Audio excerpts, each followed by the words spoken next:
Welcome to this week's most janky episode of Waiver, episode 42. As you can see, I am not at home and not in North Carolina, not North Dakota, Colorado. I'm in Atlanta, Where in the Georgia. world are you? Yeah. I'm in Atlanta, Georgia, in the Atlanta airport. Um, Been a real busy week prepping.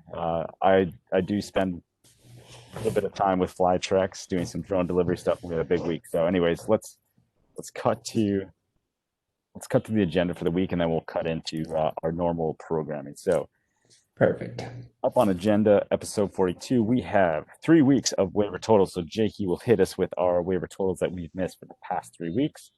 And number two, we're going to start talking about the batch expirations of waivers. 2016 was the year that the waivers were issued, and now we are 4 years in, and we are seeing expirations of waivers. So, stay Oh tuned yeah. if you want to check out this week's episode.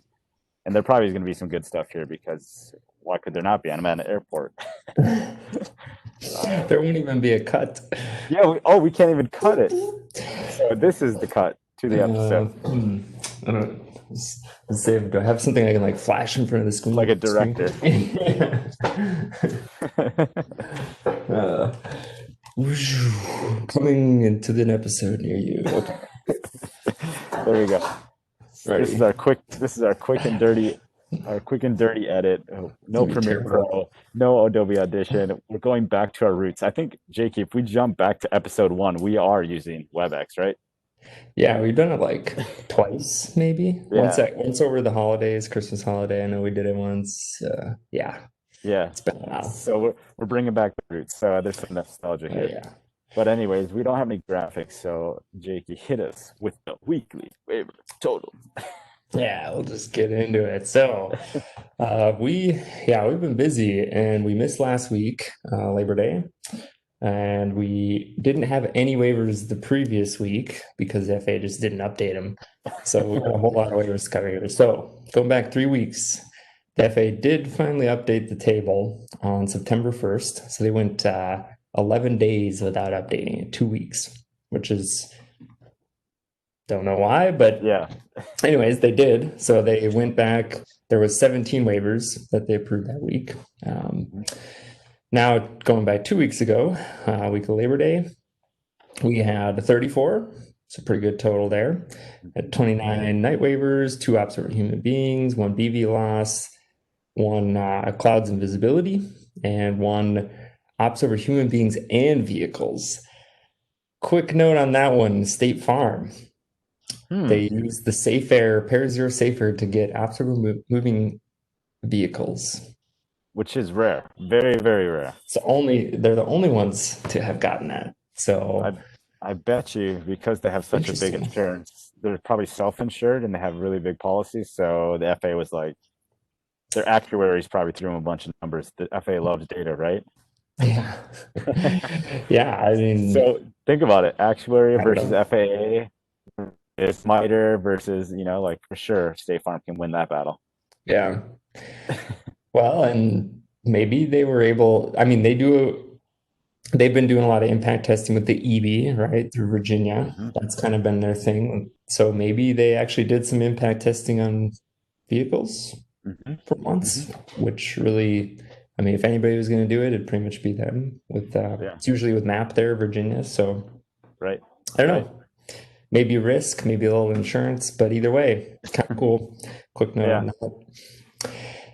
Now, finally, last week, so the current week we're in here, FA approved 26 waivers.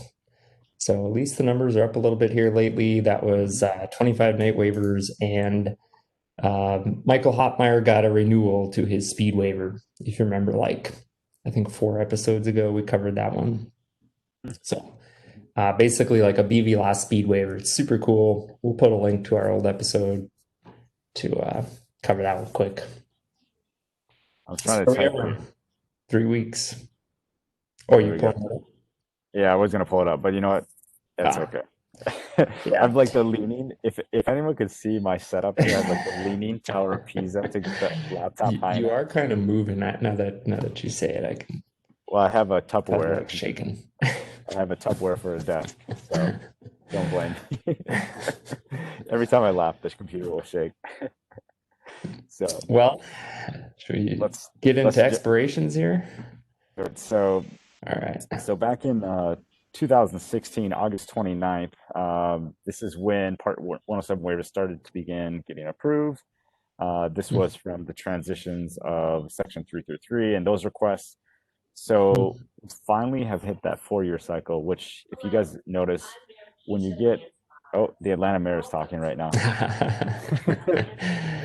So Uh, to get into it, but so typically it's just waivers like are a normal Zoom call these days, right? You get the background noise, the kids crying. It's just, it's like exactly. what it is. So this isn't even weird, right? Yeah, this is It's totally normal. Like normal. I'm working, so but anyway, Anyways, so waivers are typically granted for 4 years. So the people, the OGs that were getting the waivers back in 2016, they're finally getting relapsed and expired. So Jake, I'll transition to you so you can start adding some tidbits into these waivers now. What is so yeah. significant and why are we even covering this? Yeah, well, I mean, it's the first like batch of expirations, right? So, I mean, there's been plenty of expirations. Sometimes BVLS waivers are only approved for maybe 2 years. Sometimes like high altitude waivers are only approved for a couple of days. So there's been expirations before, but this is the first kind of batch of them. And so like Brent said, I mean, like these were the names back in the day. We had like CNN, BNSF, Intel's drone light show waiver was one of the very first ones approved.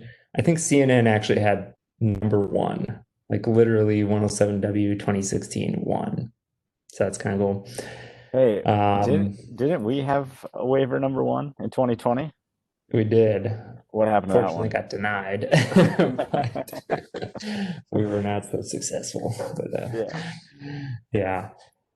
So yeah, I mean, I went back and all the waivers that were approved on the 29th expired on August 31st of this year. I went back and looked who is renewing them and who's not.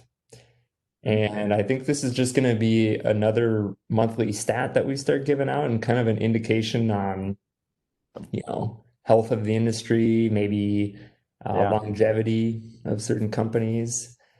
Right. Um, but Right. anything else you think about that, Brent, or we can kind of hit the stats No, here too? But yeah, no, I really like just head over to our website so you can get a real nice visual graphic of the percent renewal, which is mhm. approximately 5%, as you have it It's documented here. pretty poor. So Yeah. how many people renewed from the first month in August 2016? Yeah. So it's four. Four. That's This it. is, and we don't have anything to compare this to, so we don't know if this is high or Yeah. low or normal. But next month we'll be able to see, Yeah. what is really going on here. So Yeah. I think, like you said, I want to comment on that. Health of the industry, the longevity. So the companies that are getting the waivers 4 years ago, are they still getting these waivers? And that might be an indicator of the success of the company, whether or not this waiver was actually driving business for them, generated money and revenue. Um, Mhm. I think there's an announcement, so I'm gonna go mute, and Jake, I'm gonna transfer to you and let me know what else we should know about this. Atlanta Mayor Keisha Bottoms, I think it is. Sorry, I went on mute. It's just someone's missing their flight right now. All right. Well, let's see. The four that did renew, in case you're wondering, so Intel, they did renew their drone light show waiver, which interestingly enough is actually like one of the longest standing amendments. So they've been continually just amending it, like Alpha, Bravo, Charlie, etc. So that's kind of cool. They've just kept that one rolling. Uh, Aerobotics. They have been around like a long time. I got to give it to those guys. They're not like super big in the media or news or anything like that.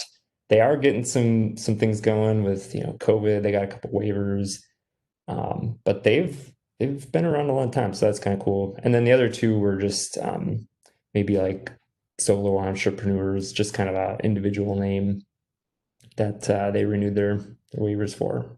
So two bigger names, two smaller names. Right.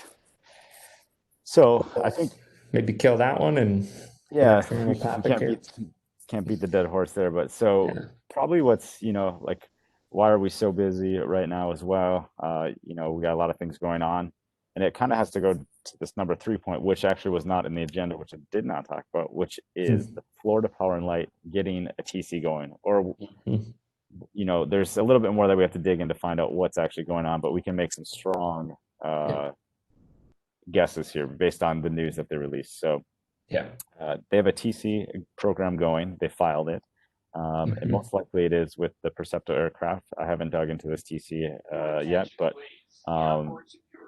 this is the next phase into getting advanced operations going. So if you want to do BV loss in the future, a TC is what you're going to need, a TC aircraft. So this is where companies start going through very rigorous processes of testing in front of the FAA, demonstrating that the aircraft is meeting certain criteria that is far above and beyond any type of like just standard manufacturing process for consumer electronics or anything like that. This is a legitimate aircraft at this point. So anyone that's making jokes about toys, no longer are these toys considered toys anymore. And not that they were before, but this will kind of put that to bed. These companies that are going after TCs are really serious. So yeah, Jakey, I'll turn it to you and let you kind of cap off some of that.